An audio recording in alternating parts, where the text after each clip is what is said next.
कहानी की शुरुआत में हम लेक बोडम नाम की एक झील को देखते हैं जिसमें दो लड़कियां नहा रही थी और काफी मस्ती कर रही थी। झील किनारे ही हम एक अनजान लड़के को देखते हैं जो अपनी चाकू की धार को तेज कर रहा था। वो दोनों लड़कियों को बड़ी बेरहमी से ही मार देता है। इसके बाद कहानी कुछ सालों आगे जाती है। हम दो दोस्तों को देखते हैं जिनमें एक का नाम इलियस था। इलियस का दोस्त बताता है कि मुझे क्राइम सीन यानी जहाँ पर हादसे वगैरह हुए होते हैं ऐसी जगहों पर जाने का बहुत शौक है। साथ ही मुझे ड्राउनी और इस तरह की चीजों के बारे में जानने का भी बहुत शौक है। शुरुआत वाली लड़कियों की तस्वीर दिखाते हुए बताता है कि कुछ सालों पहले लेक बोडम नामी झील के पास इन दोनों लड़कियों का कत्ल हुआ है। तो चलो हम वहाँ चलते हैं इस बारे में तहकीक करने के लिए, छानबीन करने के लिए, क्योंकि मेरा मानना है कि वो कातिल अभी भी वही झील के पास ही रहता होगा और हम पता लगवाएंगे कि उसने लड़कियों को क्यों मारा। अब क्योंकि इलियस उसका दोस्त है और उसकी बात का इनकार नहीं कर सकता था तो चलने के लिए मान जाता है। इसके बाद हमें कुछ वक्त पहले की कहानी दिखाई जाती है जहाँ आइडा नाम की एक लड़की अपनी फैमिली के साथ बैठकर खाना खा रही होती है। सारे ही लोग दुखी नजर आ रहे थे। फिर तभी अचानक आइडा के डैड उस पर गुस्सा करने लगती है क्योंकि कुछ टाइम पहले किसी ने आइडा की बेहोशी वाली तस्वीरें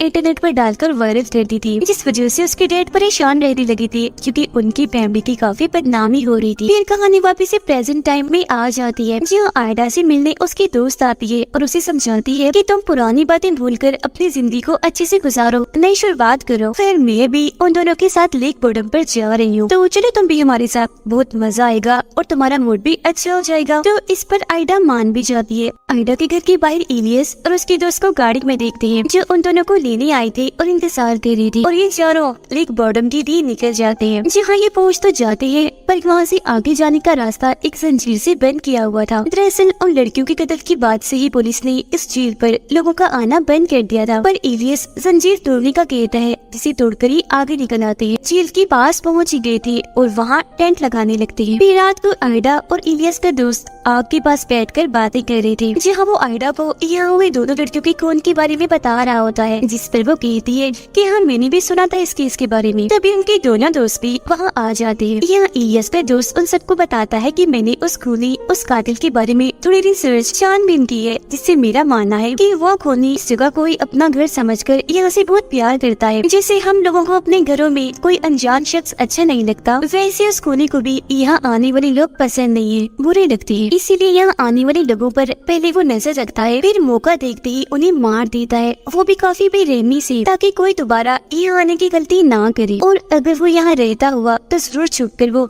हम पर भी नजर रख रहा होगा।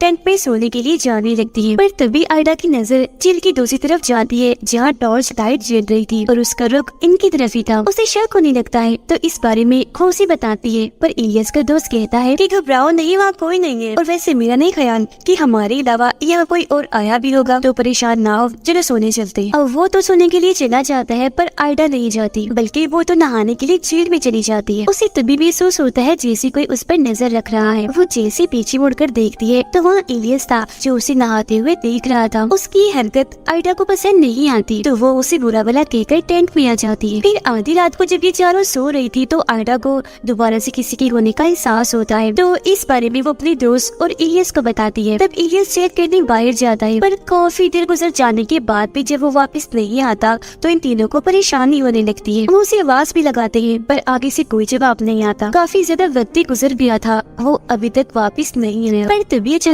एकदम से इलियस आकर इन्हें डरा देता है। कहना वॉशरूम के लिए आइडा की दोस्त को जाना था तो वो अकेली ही वहाँ से चली जाती है। उसके पीछे पीछे इलियस भी चला जाता है ताकि उसकी हिफाजत कर सके। उनके जाने के बाद जब आइडा और इलियस का दोस्त बातें कर रही थी तो तभी अचानक एक बड़ी सी लकड़ी उनके टेंट पर आकर गिरती है, जिससे वो बहुत डर जाती है। तो वो आइडा को समझाता है कि घबराओ नहीं, ये जरूर इलियस की शरारत है, वो लकड़ी गिराकर हमें डराने की कोशिश कर रहा है। इतना कहकर वो बाहर चेक करने भी जाता है पर वहाँ कोई भी नहीं होता। इसीलिए वो दोबारा टेंट के अंदर आकर आइडा को कहता है कि पक्का ये हरकत इलियस ने की है और जब वो वापस टेंट में आएगा तो मैं उसे सबक सिखा कर ही रहूंगा। तभी हम किसी अनजान आदमी को टेंट के बाहर देखते हैं जो चाकू से उस पर वार करके वहाँ से भाग जाता है। आयडा जब उसके मुंह से खून निकलता हुआ देखती है तो काफी डर जाती है और टेंट से बाहर आकर अपने दोस्तों को आवाज लगाकर बुलाने लगती है मदद के लिए। वो दोनों जब आयडा की आवाज सुनते हैं तो फौरन टेंट के पास आ जाते हैं। हालत देखकर काफी घबरा जाती है क्योंकि वो काफी जख्मी खून में लथपथ था। उन्हें कुछ समझ नहीं आती कि किसने किया होगा और अब हमें क्या करना चाहिए। ये तीनों उसकी जान बचाने के लिए जंगल से बाहर जाने लगते हैं। जिस दौरान आयडा की दोस्त गिर जाती है। उसका पैर काफी जख्मी हो गया था, अब वो आगे नहीं बढ़ सकती थी, इसलिए उन दोनों को ही वहाँ से आगे बढ़ने का कहती है। तो वो दोनों ऐसे ही करते हैं, उसे वही छोड़कर मदद मांगने के लिए आगे बढ़ जाती है। रास्ते में इलियस उससे कहता है कि काफी वक्त से मैं तुमसे अकेले में बात करना चाह रहा था। जो तुम्हारी बदनामी हो रही थी वो वायरल तस्वीरों वाली, मैंने उसके बारे में छानबीन की थी, जिससे मुझे पता चला कि बेहोश होते वक्त तुम्हारी तस्वीरें किसी ने बनाई ही नहीं, बस तुम्हारी बेइज्जती करने, तुम्हें बदनाम करने के लिए ऐसी अफवाह उड़ा दी। अगर तुम्हें मेरी बातों पर यकीन नहीं है तो कभी तुम्हारी वो तस्वीरें तुम तक क्यों नहीं पहुंची और तो और मेरे पास भी कभी नहीं आई जिस बारे में छानबीन कर रहा था। सिर्फ यही नहीं बल्कि पुलिस को भी तुम्हारी इस तरह की कोई तस्वीर मिली ही नहीं, क्योंकि ऐसी कोई तस्वीरें है ही नहीं। इलियस सब ये सारी बातें बता ही रहा था कि तभी पीछे से कोई नकाब पहना इंसान आकर चाकू से उस पर वार कर देता है, जिससे उसकी भी वही मौत हो जाती है। फिर जैसे वो इंसान नकाब हटाता है तो हम देखते हैं कि इलियस को मारने वाला और कोई नहीं बल्कि आयडा की दोस्त थी। अब यहाँ हमें पता चलता है कि आयडा को लगता था कि उसकी जो तस्वीरें वायरल हुई थी वो इलियस ने ही की थी, जिससे बाद में बदनामी की वजह से उसे बहुत सारी मुश्किलात का सामना करना पड़ा। साथ ही उसके डैड ने भी अपनी जान ले ली। इसलिए आयडा ने फैसला किया कि वो अपना बदला इलियस से जरूर लेगी। इसलिए जब उसकी दोस्त ने उसे आकर बताया कि मैं और इलियस उसके दोस्त के साथ लेक बॉटम जा रही है छुट्टियां मनाने, तब आयडा ने अपने दोस्त के साथ मिलकर इलियस को मारने का प्लान बनाया, जिसका मतलब था कि वो दोनों इस मकसद के लिए ही यहाँ आई थी ताकि इलियस से बदला लेकर उसे खत्म कर दे। पर वो इस सोच में थी कि इलियस को तो हमने मारा मगर उसके दोस्त को किसने मारा था। पर यहाँ आयडा की दोस्त उससे कहती है कि अब हमें इन दोनों की लाशों को ठिकाने लगाना होगा और सुबह होने से पहले ही यहाँ से निकलकर घर पहुँचना होगा ताकि इनकी कत्ल का इल्जाम हम दोनों पर ना आए। तो इसलिए ये अपने बैग से सूट निकाल कर पहन लेती है ताकि जब ये लाशों को ठिकाने लगाए तो इनकी उंगलियों के निशान उनकी लाशों पर ना रह जाएं। फिर ये दोनों लाशों को बैग में डालकर जेल में फेंककर अपनी गाड़ी में आ जाती है। आयडा की दोस्त बताती है कि गाड़ी की चाबी तो इलियस के पास थी जब उसकी लाश के साथ जेल में चली गई है और अब क्योंकि यहाँ से निकलने का इनके पास और कोई रास्ता नहीं था तो वो जेल में जाकर चाबी लाने का फैसला करती है। फिर आयडा की दोस्त अपना वो सूट उतार कर पानी में जाती है, आखिरकार चाबी हासिल कर ही लेती है और अब ये दोनों गाड़ी में बैठकर यहाँ से निकल जाती है। जहाँ रास्ते में आयडा इलियस की बताई बातों के बारे में सोचने लगती है और इस बारे में अपनी दोस्त को भी बताती है, जिस पर उसकी दोस्त कहती है कि नहीं वो झूठ बोल रहा होगा, मैंने देखी थी तुम्हारी तस्वीरें। जो सुन आयडा को अभी भी शक होने लगता है तो वो कहती है कि अगर तुमने देखी थी तो मुझे इलियस और पुलिस को वो तस्वीरें क्यों नहीं मिली। अब आयडा के इस सवाल पर उसकी दोस्त आखिरकार सच बताने के लिए तैयार हो भी जाती है। कहती है कि हाँ इलियस ने तुम्हें सही बताया, किसी ने भी तुम्हारी तस्वीरें नहीं बनाई थी मगर उस बारे में अफवाह हर जगह मैंने फैलाई थी। ये सुनकर आयडा एकदम हैरान भी रह जाती है,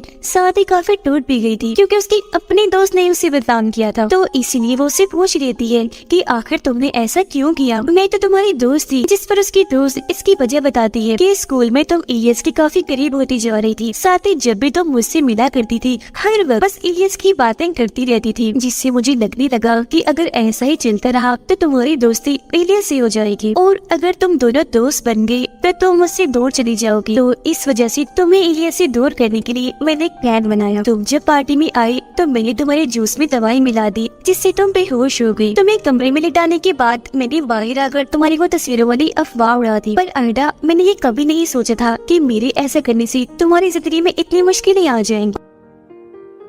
सारी बात जानने के बाद आयडा रोने लगती है और अपने दोस्त को कहती है कि तुम्हारी वजह से 3 बेकसूर लोगों की जान चली गई, यस उसका दोस्त और मेरे डैड की। अब मैं भी चुप बैठने वाली नहीं हूँ, मैं घर पहुँचकर पुलिस को ये सारी बात बता दूंगी, साथ ही इन दोनों के खून के बारे में भी कुछ नहीं छुपाऊंगी, सच बता दूंगी। ये सुनकर उसकी दोस्त ऐसा करने से मना करती है पर आयडा उसकी एक नहीं सुनती, इसलिए उसकी दोस्त गुस्से में गाड़ी में रखा हुआ रेंच उठाकर आयडा के मुँह पर मार देती है, जिससे उसका खून निकलने लगता है। पलटकर आयडा भी उस पर वार करती है और चलती हुई गाड़ी में ही दोनों की हाथापाई होने लगती है। इसी बीच आयडा की दोस्त सड़क के बीचों बीच एक गाड़ी को खड़ा हुआ देखती है। अब एक्सीडेंट ना हो इसीलिए वो गाड़ी साइड में रोक लेती है, पर गाड़ी इतनी जोर से आगे रुकती है कि छोटा सा एक्सीडेंट हो ही जाता है, जिससे आयडा बेहोश हो गई थी। गाड़ी के साथ साथ सड़क पर एक आदमी भी खड़ा हुआ है जो अब धीरे धीरे इनकी गाड़ी की तरफ बढ़ने लगता है। ये आदमी और कोई नहीं बल्कि वही है जिसने इलियस के दोस्त को मारा था और अब उसे अपनी तरफ आता हुआ देखकर उसकी दोस्त काफी घबरा जाती है और आयडा को होश में लाने की कोशिश करती है। इसी दौरान वो खूनी गाड़ी के पास आ ही गया था। टॉर्च मारकर जब वो गाड़ी के अंदर उन दोनों को देखता है तो एक जंजीर से उनकी गाड़ी अपनी गाड़ी के साथ बांध लेता है। उसे टो करने के लिए खींचकर अपने साथ ले जाने के लिए अपनी गाड़ी में बैठकर काफी तेज स्पीड में गाड़ी चलाकर उनकी गाड़ी को भी वहाँ से ले जाने लगता है। अब तक आयडा को भी होश आ गई थी। दोनों काफी डर जाती है और इस मुसीबत से कैसे निकलना है इस बारे में सोचने लगती है। तब उसकी दोस्त कहती है कि तुम गाड़ी के पीछे वाले दरवाजे से कूद जाओ, बाद में मैं भी ऐसे ही करूंगी। और अब जैसे आयडा पीछे आकर कूदने ही वाली थी कि तभी एकदम से उनकी गाड़ी उछलकर पलट जाती है। अब उनका काफी बुरा एक्सीडेंट हो गया था जिस वजह से दोनों ही लड़कियां काफी जख्मी हो जाती है। उस कातिल की गाड़ी भी रुक गई थी इसलिए वो दोबारा से उनकी तरफ आने लगता है। अब तक आयडा को भी होश आ गई थी। वो अपने दोस्त को भी होश में लाकर वहाँ से भागने का कहती है पर उसकी दोस्त आयडा को अकेले यहाँ छोड़कर जाने से मना करती है, जिस पर आयडा उसे समझाती है कि मैं बहुत जख्मी हूँ, तुम्हारे साथ नहीं आ सकती, प्लीज जाओ यहाँ से, भाग जाओ। अब उसकी ये बात सुनकर आखिरकार वो मान ही जाती है। जंगल की तरफ भागने लगती है। उसे खूनी ने भी देख लिया था तो वो अपने डॉग को उसके पीछे लगा देता है। यहाँ हमें इस खूनी का चेहरा दिखाया जाता है जो और कोई नहीं बल्कि वही आदमी है जिसे हमने शुरुआत में भी देखा था, जिसने उन दोनों लड़कियों का भी खून किया था। असल में इलियस के दोस्त ने जो अफवाहें इस जंगल और इस खूनी के बारे में सुनी थी